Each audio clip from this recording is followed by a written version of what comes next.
Sosește președintele României, domnul Traian Băsescu.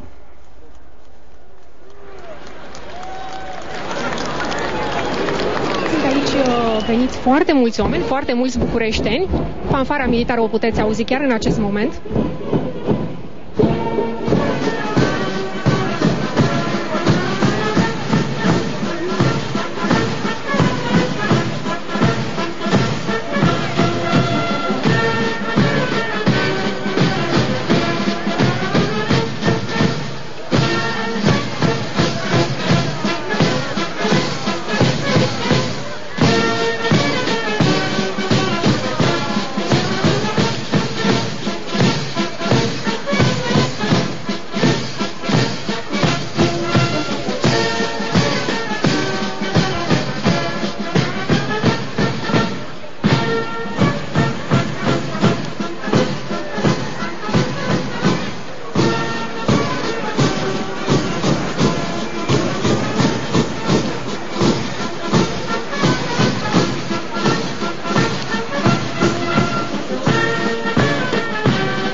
Bună ziua!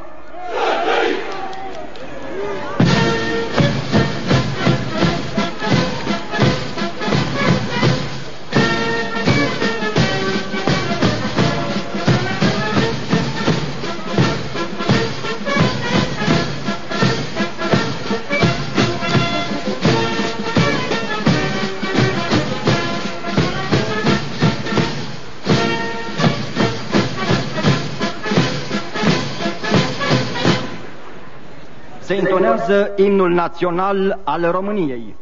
Pe timpul intonării acestuia, bateria de artilerie a regimentului 30 Gardă Mihai Viteazul va executa în semn de salut 21 de salve de tun.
Președintele României depune o coroană de flori.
Se realizează dispozitivul de defilare.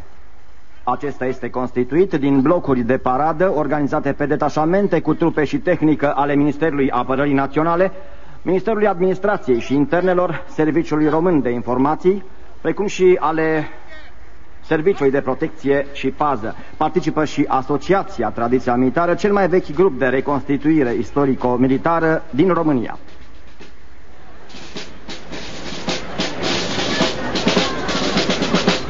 Prin hotărârea Marii Adunări Naționale, întrunite în urmă cu 91 de ani la Alba Iulia, se înfăptuia Statul Național Unitar Român. 1 decembrie 1918 se înscrie de atunci ca un moment hotărător în istoria neamului nostru, care a împlinit pentru totdeauna năzuința românilor de a trăi liberi, uniți, demni și în bună înțelegere cu vecinii lor. 1 decembrie este simbolul peren al unității naționale, al reconcilierii și slăvirii eroilor care au luptat pentru reîntregire.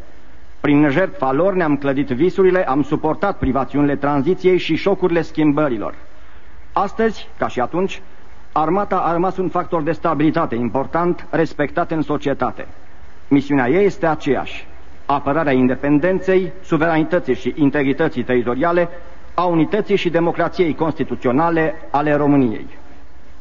Militarii români își apără țara de multe ori dincolo de frontierele ei. Sunt parte a deciziilor politice și, cel mai important lucru, sunt aceia care fac din decizia politică un element de realitate.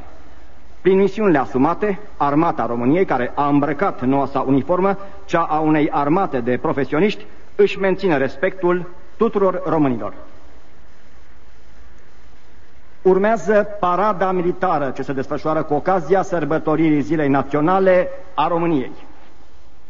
Paradă! Vă liniez! Paradă! Râs! Pentru defilare! Conorul spre dreapta! Paradă înainte! Marș!